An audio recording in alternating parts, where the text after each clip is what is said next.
안녕하세요, 여러분. 바이에른 뮌헨 수비수 김민재가 9경기 연속 풀타임을 소화하면서도 안정적인 수비로 팀 수비진에서 유일하게 호평을 받았다. 뮌헨은 25일 한국 시간 튀르키예 이스탄불 람스 글로벌 스타디움에서 열린 2023 스몰레 시즌 유럽 축구연맹 UEFA 챔피언스리그 조별리그 3차전 갈라타사라이와의 맞대결에서 3대1로 승리했다. 뮌헨은 조별리그 1차전 맨체스터 유나이티드와의 맞대결에서 4대3으로 승리했으며 지난 코펜하겐 원정에서도 승리를 챙겨 A조 1위로 올라섰었다. 이번 갈라타사라이와의 맞대결에서도 승리를 따내며 조별리그 첫 3경기에서 3승으로 선두 자리를 지켰다. 홈팀 갈라타사라이는 4위 3릴로 나섰다. 페르난도 무슬레라가 골문을 지키고 수비진은 샤샤브이, 다빈손 산체스, 압둘케림 바르닥치, 카짐칸 카라타스가 자리했다. 중원은 3선에 루카스 토레이라와 킨 아이한이 자리했고 2선에는 테테, 케렘 아크티르크올루, 윌프리드 자하가 출전해 최전방 공격수 마우로 이카르디를 바쳤다. 원정팀 뮌헨은 4-3-1 포메이션을 내세웠다.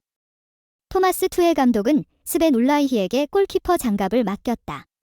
백사는 알폰소 데이비스, 김민재, 마테이스 더리흐트, 누사이르 마즈라위가 구성했다. 3선은 요주아 키미히와 콜라트 라이머가 지켰다. 2선엔 킹슬리 코망, 자말 무시알라, 르로이 자네가 출전했다. 최전방 원톱 자리엔 해리 케인이 이름을 올렸다. 경기 초반 흐름은 뮌헨에게 좋지 못했다. 전반 4분 이카르디가 박스 안에서 김민재를 앞에 두고도 오른발 슈팅으로 골문을 노렸지만 골대를 벗어났다. 전반 7분에는 V가 올린 크로스를 아크티르크올루가 놨고 빠른 슈팅으로 뮌헨 골문 구석을 찌르는 듯 했지만 울라이히에게 쉽게 잡혔다. 갈라타사라이의 공세가 거세게 이어지자 뮌헨 수비수들은 좀처럼 정신을 차리지 못했지만 김민재만큼은 침착하게 공격을 막았다. 김민재는 전반 7분 테테의 패스가 수비 뒷공간으로 뛰는 이카르디에게 향하자 곧바로 발을 뻗어 이를 끊어냈다. 뮌헨은 공세에 반격하며 선제골을 기록했다. 전반 8분 무시알라가 사네에게 전진 패스로 공격을 전개했고 페널티 박스 중앙으로 침투한 사네는 우측에 위치한 코망에게 공을 전달했다. 코망은 지체 없이 오른발 슈팅으로 갈라타사라이 골망을 흔들며 뮌헨의 리드를 안겼다. 김민재의 수비로 위기를 넘기기도 했다. 전반 16분 김민재는 테테가 패스를 받는 과정에서 이를 경합을 통해 철저하게 차단했고 공까지 깔끔하게 데이비스에게 전달하며 돌파를 허용하지 않았다. 전반 23분에는 아르티르크올루가 공을 몰고 박스 안으로 침투하는 것을 사전에 차단하며 상대 공격 기회를 막아냈다. 하지만 뮌헨은 쉽게 동점을 허용했다. 전반 30분 키미히가 페널티 박스 안에서 이카르디에게 거친 태클을 시도했는데 주심은 곧바로 페널티킥을 선언했다. 키커로 나선 이카르디는 이를 깔끔하게 마무리하며 경기를 원점으로 돌렸다. 계속된 뮌헨 수비진의 실수에 김민재도 흔들렸다. 전반 38분 수비 진영으로 넘어오는 롱패스를 김민재가 정확하게 처리하지 못했고 이후 아르티르크올루의 슈팅까지 나왔지만 울라이히가 몸으로 선방해내며 위기를 넘길 수 있었다. 갈라타사라이는 동점골 이후 추가골까지 노리며 뮌헨을 위협했다. 전반 39분 이카르디가 문전 앞에서 크로스를 헤더로 마무리하며 골문을 노렸지만 골대 위로 향했다. 전반 추가 시간에도 이카르디가 헤더로 뮌헨을 위협했지만 골문 안쪽이 아닌 골대 옆으로 벗어났다. 전반은 1대1로 마무리됐다. 승리가 필요한 뮌헨은 후반 초반부터 다시 갈라타사라이를 몰아붙이기 시작했다. 후반 5분 사네가 갈라타사라이 페널티 박스 안에서 상대 골문을 노렸지만 슈팅이 정확하지 못했다. 갈라타사라이도 반격했다. 후반 14분 메르텐스의 크로스를 토레이라가 헤더로 마무리했지만 골대 오른쪽으로 향했다. 뮌헨은 좋은 기회가 선방에 막혔다. 후반 18분 울라이히의 롱패스로부터 전개된 공격 작업에서 무시알라가 수비수를 제치고 공을 잡아내며 기회를 잡았고 무시알라는 페널티 박스 아크 부근까지 전진해 사네에게 패스를 내줬다. 사네는 공을 잡고 침착하게 왼발 슈팅으로 마무리했는데 무슬레라가 이를 막아냈다. 뮌헨의 해결사는 케인이었다. 후반 28분 마즈라위가 페널티 박스 우측에서 올려준 크로스를 쇄도하던 무시알라가 잡아냈고 무시알라는 슈팅 대신 골문 앞에 위치한 케인에게 패스를 건넸다. 케인은 백힐로 시도한 첫 번째 슈팅이 막히자 곧바로 집중력을 갖고 공을 다시 한번 밀어넣으며 갈라타사라이 골망을 흔들었다. 케인의 득점으로 다시 리드를 잡은 뮌헨은 추가골 기회를 노렸다. 후반 32분 역습을 통해 상대 문전 앞까지 진출한 무시알라가 페널티 박스 좌측에 위치한 데이비스에게 패스했고 데이비스의 슈팅은 갈라타사라이 골문이 아닌 옆그물을 때렸다. 김민재는 후반 34분 상대 공격수 이카르디의 공격 시도를 저지하는 과정에서 안정적인 마크와 이후 패스로 상대 공격을 철저하게 차단했다. 뮌헨은 결국 추가골까지 터뜨리며 승부의 쐐기를 박았다. 후반 35분 케인이 페널티 박스 안쪽에서 공을 잡고 중앙에서 쇄도하는 무시알라에게 컵백 패스를 내줬다. 무시알라는 침착하게 낮고 빠른 슈팅으로 갈라타사라이 골문을 노렸고 무슬레라는 이를 반응하지 못하며 득점했다. 이후 후반 추가 시간 갈라타사라이가 공격을 시도했지만 뮌헨이 실점을 허용하지 않으며 경기는 뮌헨의 3대1 승리로 마무리됐다. 투헬 감독은 이날 경기에서 마즈라위, 케인, 코망 등을 교체해 주었지만 백업 자원이 없는 센터백 포지션은 김민재와 더 리흐트를 풀타임 기용할 수밖에 없었다. 김민재는 이날 경기 풀타임 출전으로 지난 리그 2라운드 아우크스부르크전에서 80분을 소화한 이후 자신이 뮌헨에서 선발로 출전한 9경기에서 모두 풀타임을 소화하는 엄청난 체력을 선보였다.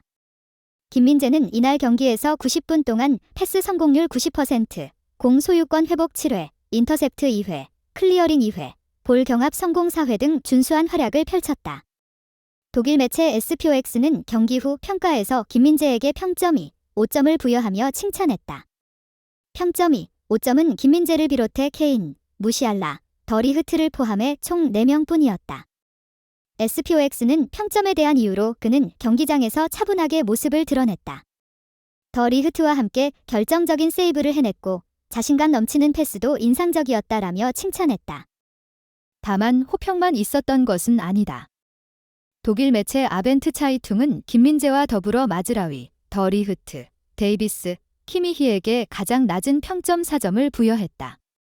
아벤트 차이퉁은 김민재에 대해 디카르디의 슛을 맞는 중요한 블록도 했으나 페널티킥 상황에 휘말렸다. 아크티르크올루의 돌파도 허용할 뻔했다. 더 잘할 수 있었다 라며 아쉬운 활약이었다고 평가했다. 아벤트 차이퉁은 파트너 더 리흐트에 대해서도 김민재와 함께 단단한 모습을 보여주지 못했다. 때로는 활동량도 부족했다라고 언급하기도 했다. 독일 매체 테체도 김민재와 더 리흐트, 마즈라위, 데이비스, 키미히, 라이머 등에게 평점 4점을 부여하며 가장 낮은 평가를 내렸다. 테체는 김민재에 대해 디카르디의 첫 번째 공격을 막아냈다. 흔들리는 뮌헨 수비진 중에서는 가장 안정적인 선수 중 한 명이었다. 김민재가 키미히와 함께 페널티킥을 허용했다는 사실은 쓰라린 일이며 그 후 그는 더 많이 노력했다라며 약간의 아쉬움을 드러냈다. 평점도 아쉬웠다. 축구 통계 매체 풋몹은 김민재에게 7, 3점을 부여했는데 이는 선발로 출전한 선수 중 가장 낮은 수치였다. 또 다른 축구 통계 매체 소파스코어에서는 조금 더 좋은 평가를 받았다. 소파스코어는 김민재에게 평점 7, 1점을 부여했는데 이는 7, 0점을 받은 데이비스, 더 리흐트, 울라이히 다음으로 낮은 수치였다. 한편 김민재는 엇갈린 평가에도 불구하고 뮌헨 수비진에서 계속해서 풀타임 출전과 함께 막중한 책임이 불가피해 보인다. 더 리흐트와 우파메카노가 꾸준히 부상 문제를 겪고 있기 때문이다. 더 리흐트는 지난 보훈전 부상 이후 10월 A매치 기간 회복 과정을 거쳐 팀에 복귀했지만 아직까지 100% 컨디션이라고 보기 어렵다. 우파메카노의 경우 독일 매체들이 이미 보고된 바와 같이 우파메카노는 또다시 부상을 입었다. 그는 허벅지 부상을 입으면서 프랑스 축구대표팀을 떠나야 했다. 우파메카노는 최소한 오는 22일 마인츠와의 2023-24 시즌 독일 분데스리가 8라운드에서 출전하지 못할 것이 분명해졌다. 우리가 파악한 바에 따르면 그는 왼쪽 허벅지에 경미한 근섬유 손상을 입어 2-3주 결장할 것으로 예상된다라고 전하며 최소한 당분간은 더 리흐트와 김민재의 출전에 기대해야 하는 상황이다. 이런 상황이기에 김민재의 혹사에 대한 우려도 적지 않다. 독일 매체 테체는 김민재는 뮌헨에서 팀에 적합한 유일한 센터백이다.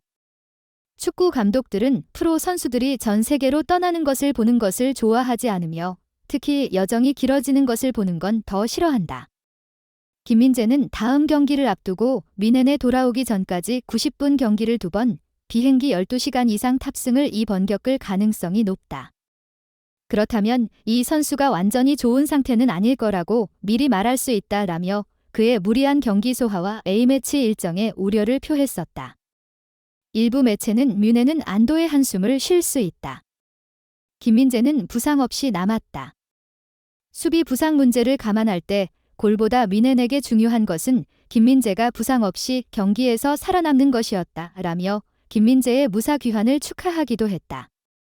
김민재도 혹사 논란에 대해 지난 베트남전 이후 인터뷰를 통해 못 뛰어서 힘든 거보다 많이 뛰어서 힘든 게 낫다고 생각한다라며 지금 선수들도 다 힘든 상황 속에서 뛰면서 힘들고 작년에도 나폴리에서 왔다 갔다 하면서 경기를 많이 뛰어서 어떻게 관리해야 하는지도 잘 알고 있다라며 현재 상황에 만족하고 잘 관리하고 있다고 밝혀 팬들을 안심시키기도 했다. 팀 동료들의 잦은 부상 이탈과 엄청난 일정 소화에도 꾸준히 경기력을 유지하기 위해 노력 중인 김민재가 올 시즌 막판까지 계속해서 활약할 수 있을지에도 관심이 쏠릴 전망이다. 오늘의 경기는 바이에른 뮌헨이 갈라타사라이를 3대1로 이기며 조별리그에서의 선두 자리를 지켰습니다. 특히 바이에른 뮌헨의 김민재 선수의 뛰어난 수비 능력이 눈에 띄었습니다. 여러분과 함께 다음 경기의 소식도 기대하며 그때까지 안녕히 계세요.